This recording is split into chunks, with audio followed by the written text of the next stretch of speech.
Steven Spielberg directed films that changed the course of cinematic history. Jaws defined the summer blockbuster. Jurassic Park melded a high-concept science fiction premise with the thrills of a creature feature, and Saving Private Ryan remains one of the best war movies ever put to screen. But his crowning achievement might be the Indiana Jones franchise.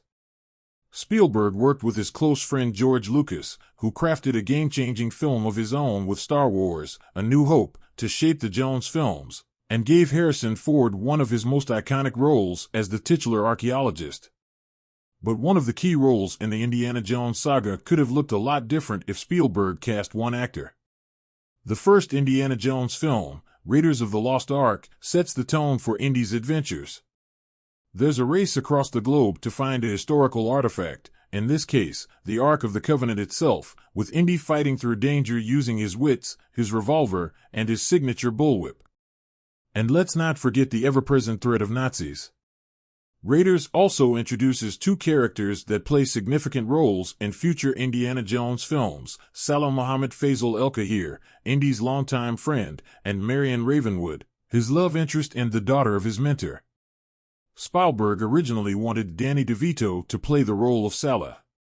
In an Empire retrospective covering the making of Raiders, he expanded upon his original vision for the character, saying, Salah was originally written as a Sam Jaffe or Gunga Din type, almost a small creature from the Star Wars cantina in an Earthbound adventure film.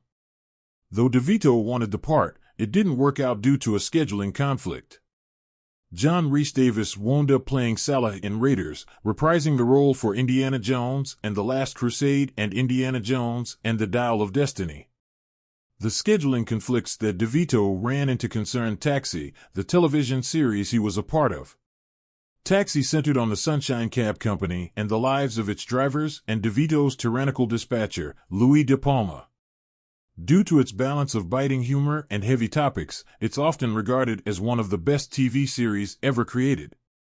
It also meant that DeVito had to turn down some major opportunities, including a role in The Princess Bride.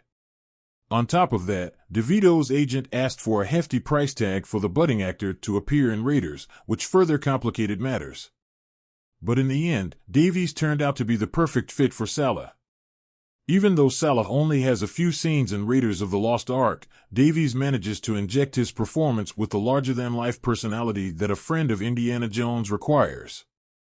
Ironically, Davies wasn't entirely sure things would work out because Salah is described as being 5 feet 2 inches in the original Raiders script, which is far shorter than he was.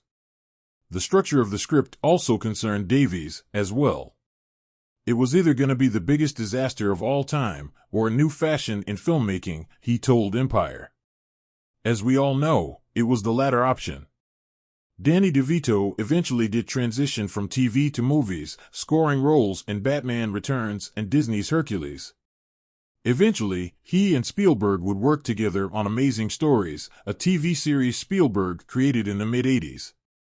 DeVito would direct and star in the Season 2 premiere of Amazing Stories, The Wedding Ring. Like most episodes of Amazing Stories, The Wedding Ring is based on a story by Spielberg, where DeVito's Herbert finds a mysterious ring and gives it to his wife Lois, Rhea Perlman, which ends up causing an intense transformation. The two were also in the running to direct The Little Things, though John Lee Hancock wound up directing the Denzel Washington-helmed crime thriller.